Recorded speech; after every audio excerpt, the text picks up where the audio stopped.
Bachelor পয়েন্টের হাবু আর bachelor নেই, সেই ঘটনা 1 বছর পেরিয়ে গেছে। নতুন ঘটনা হচ্ছে তিনি সন্তানের জনক হয়েছেন।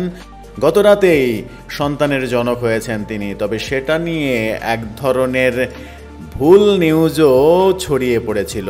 প্রথমে জানা গিয়েছিল তিনি কন্যা সন্তানের জনক হয়েছেন, কিন্তু পরে তিনি নিশ্চিত করেছেন নিজেই পুত্র সন্তানের জনক হয়েছেন। গণমাধ্যমের সঙ্গে রসিকতাও করেছেন, বলেছেন, লিখুন আমি ছেলের বাবা হয়েছি। ব্যাচেলার পয়েন্টের হাবু জনপ্রিয়তায় অনেক দূর এগিয়েছেন। একটা সিরিজ দিয়েই জনপ্রিয়তায় তুঙ্গে তিনি। ফেসবুকে হঠাৎ করেই ছড়িয়েছিল তিনি কন্যা সন্তানের বাবা হয়েছেন।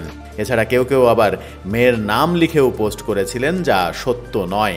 কন্যা সন্তান হলেও অবশ্য খুশি হতেন, তবে ভুল তথ্য ছড়ানোই কিছুটা মন খারাপও হয়েছে তার।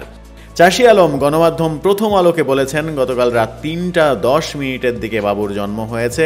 ছেলে এবং তার মা সুস্থ রয়েছেন, কিন্তু অনেকেই আমার সঙ্গে কথা না বলেই লিখেছেন আমি মেয়ের বাবা হয়েছি, তার নাম ঠিক করেছি। আসলে তা সত্য নয়। আমি ছেলের বাবা হয়েছি, আর ছেলের নাম এখনও ঠিক করা হয়নি। আকিকা দিয়েই নাম রাখা হবে।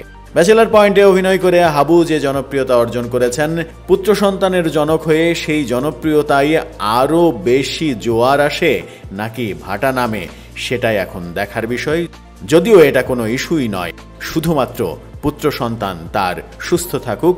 আগামীতে ব্যাচেলার পয়েন্টের হাবু যতটা জনপ্রিয় হয়েছেন, তার চাইতেও কাজে কর্মে পুত্র হয়ে উঠুক আরও বড় কিছু, সেই প্রত্যাশা বিনোদন প্রতিদিনের পক্ষ থেকে।